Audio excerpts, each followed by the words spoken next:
Congress party पंच तत्वों को बड़ी ईमानदारी से विश्वास करती है, लेकिन उनके सहयोगियों ने कहा कि पंच तत्वों का सही सम्मान तब तक नहीं होगा जब तक पांचों तत्वों में भ्रष्टाचार नहीं होगा। उन्होंने इसको करके दिखा दिया। अब मैं बताना चाहता हूं,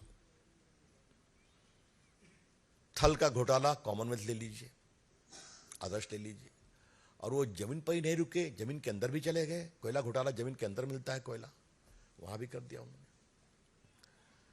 मैंने वायु की बात की, 2G घोटाला क्या है, वायु के माध्यम से वो आता है, 2G घोटाला हुआ। अब आप देख लीजिए नभ में तो हेलीकॉप्टर घोटाला कर दिया उन्होंने, हेलीकॉप्टर तो आकाश में उड़ते हैं। जल में तो सबमरीन घोटाला।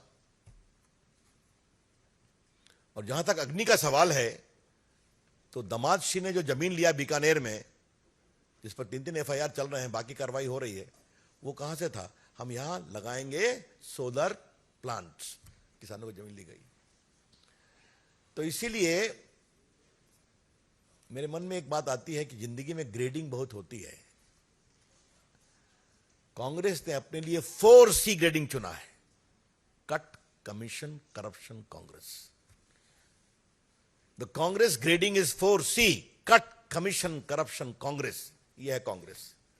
और वो आज जब देश की इकोनॉमी इतनी ओपन हो गई है, पूंजी निवेश आ रहा है, दुनिया भारत को विश्वास कर रही है, तो इस तरह की बातें करना बहुत दुर्भाग्यपूर्ण है।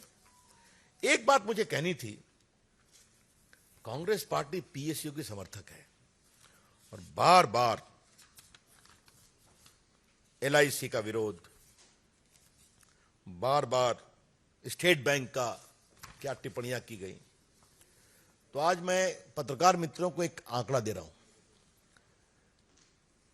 मार्च के क्वार्टर में LIC का प्रॉफिट 13,428 करोड़ रुपए का है। 13,428 करोड़। यह प्रॉफिट 466% बढ़ा है पिछले 2,371 करोड़ के प्रॉफिट से सेम क्वार्टर में।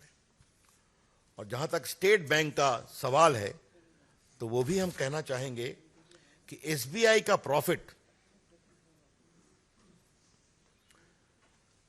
फाइनेंशियल ईयर 23 में 50,232 करोड़ है।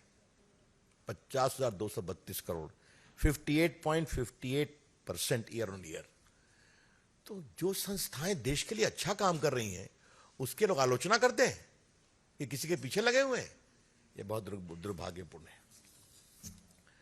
मित्रों, अंतिम सवाल, और फिर मैं आपके सवाल लूंगा। राष्ट्रीय सुरक्षा पर हमसे सवाल पूछा जा रहा है, चाइना को संदर्भ लेकर के। कांग्रेस के मित्रों, चाइना की जमीन जो भारत की गई है, वो कब गई है? आपकी सरकार में गई है ना। आज तो गलवान और डोकलाम में भारत ने अपनी साख दिखाई है कि नहीं?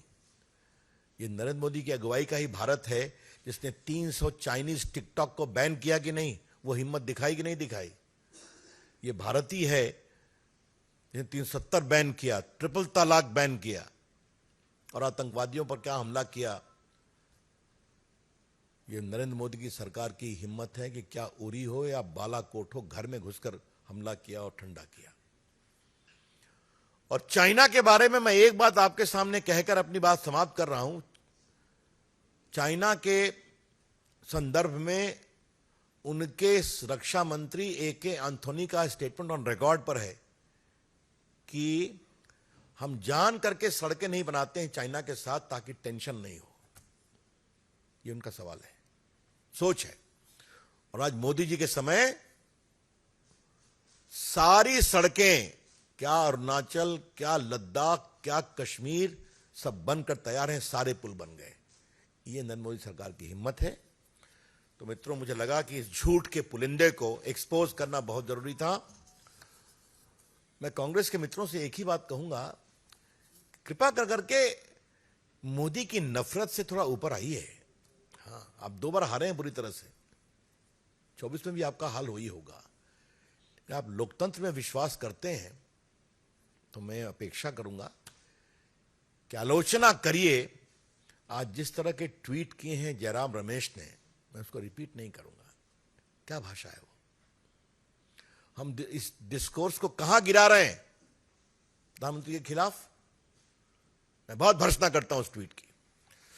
धन्यवाद।